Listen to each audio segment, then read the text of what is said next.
القصة اللي غنعاود لكم اليوم شي شوية مختلفة على القصص القدام، بحكم أنها هاد القصة هادي تكون بحال كنعاود لكم شي رواية ديال الخيال ولا شي حاجة داكشي ديال الخيال العلمي، ولا المهم بحال كتفرجوا في شي رسوم. غنعاود لكم القصة ديال واحد البنت اللي تقريبا كنعرفها أنا شخصيا. ما غاديش نقول السمية ديالها باش ما تعرفش الهوية ديالها، نخليها مجهولة ولا نعطيوها سميت،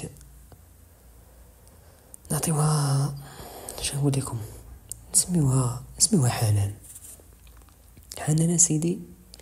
كانت واحد البنت يعني متوسطة الجمال، عندها حقها في الزين، كانت عادية كأيها الناس بحال كاع البنات. يعني دوزت الطفولة اللي عادية ما خصها حتى شي خير.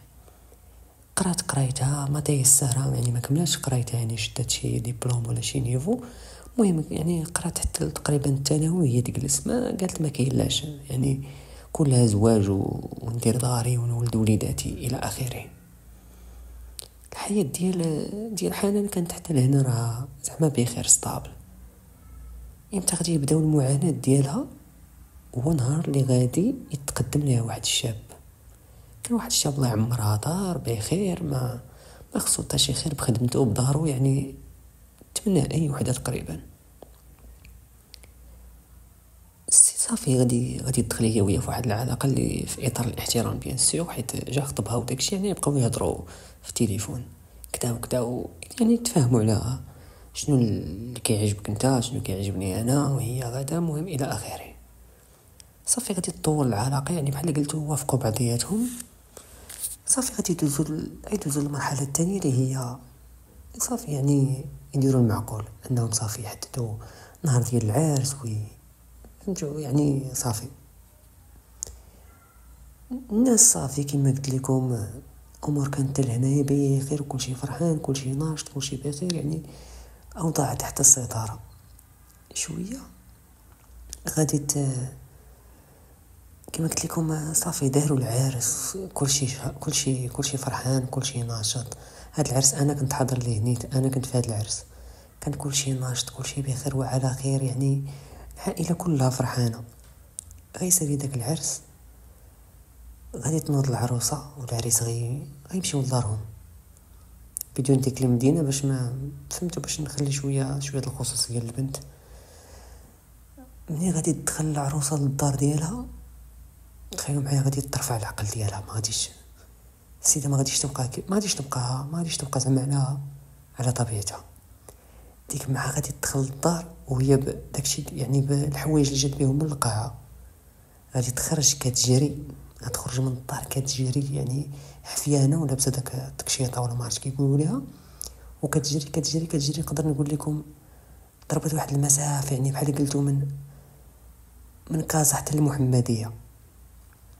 صافي السيده ولات بحال شي هبيله، يعني تخيلوا معايا نتوما غادي تشوفوا وحده لابسه تكشيطه ديال العرس وكدور في الزنقه وحفيانه، غادي تقولوا هذه شي وحده هبيله مسكينه، ولا يعني حتى داك اللبس تقولوا قيلا غير لقاتو ولبساتو ولا شي حاجه. المهم تبهدلات ديال بصح السيده لدرجه انه ما بقاتش عارفه فين كاينه هي، ولا زعما ديك البلاصه اللي فيها ما عرفاتش فين، ما بقات غير تالفه وكدور في الزناقي.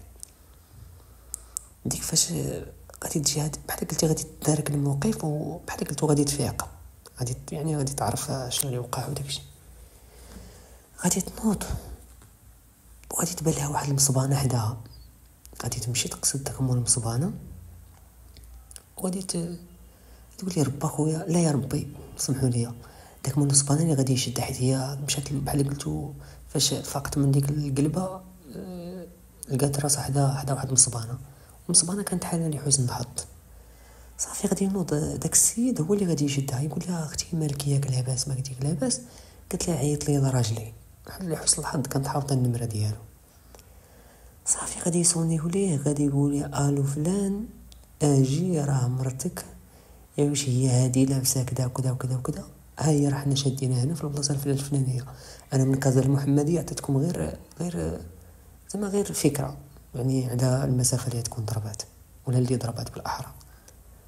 صافي السيده جا راجلها، جا راجلها وواحد من لافامي هزوها بالطوموبيل رجعوها للدار ديالها اللي هي دار راجلها.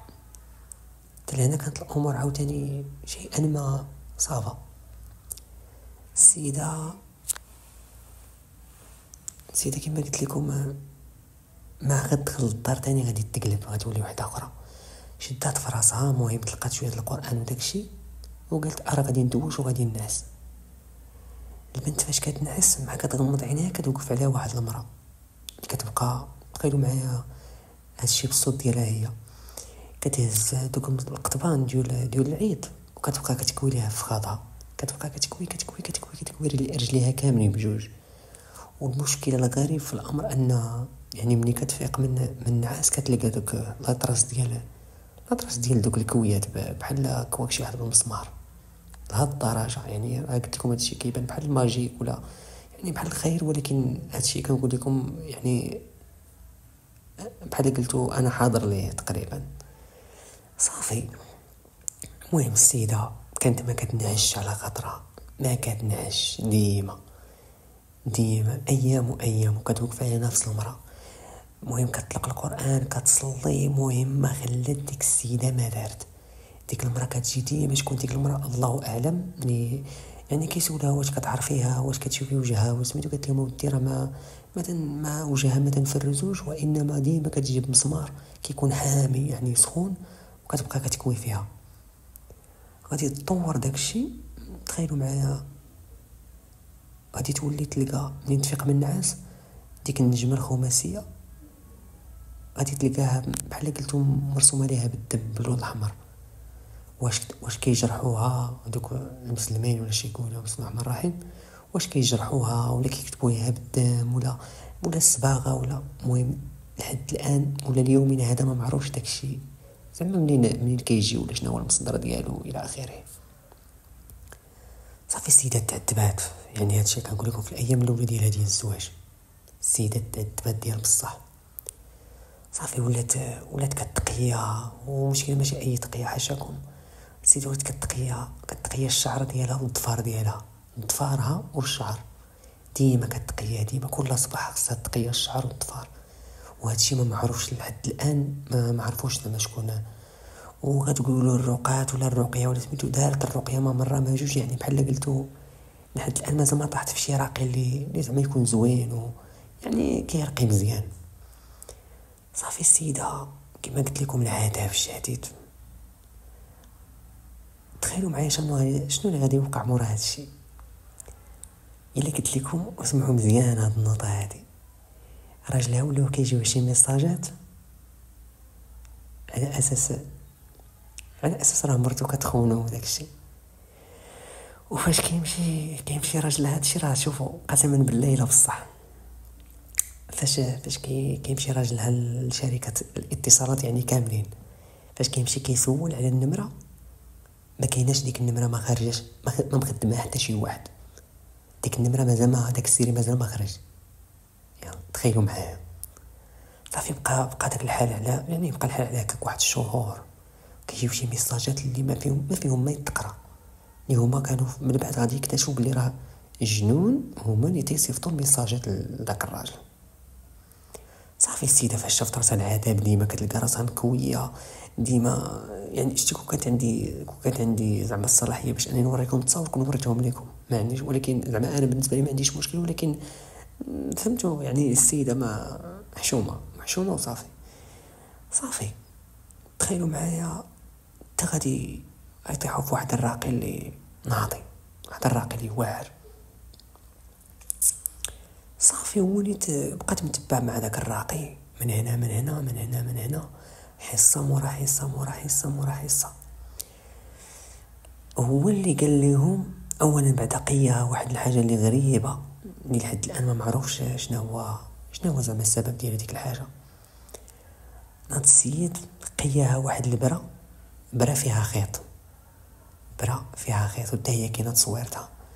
وواحد عرفتي الا كنتو كتعرفوا داك المشبوح داك اللي كيدار في الجبهه ديال الشلوح، ديك الدرهم اللي فيه ديال النقره، هذيك كاينين كتكون فيها واحد التقيبه حتى هي التقياد هذيك صغيره من كرشها وبرا فيها خيط. عاد بلا داك ناهيك على اي مره كدير الاستفراغ تيخرج منها الشعر والجاج والضفار، يعني واحد الحاله ما لا حول ولا قوه الا بالله. صافي كما قلت لكم السيده بقات متبعه مع داك الراقي، يعني حصه مورا حصه مورا حصه.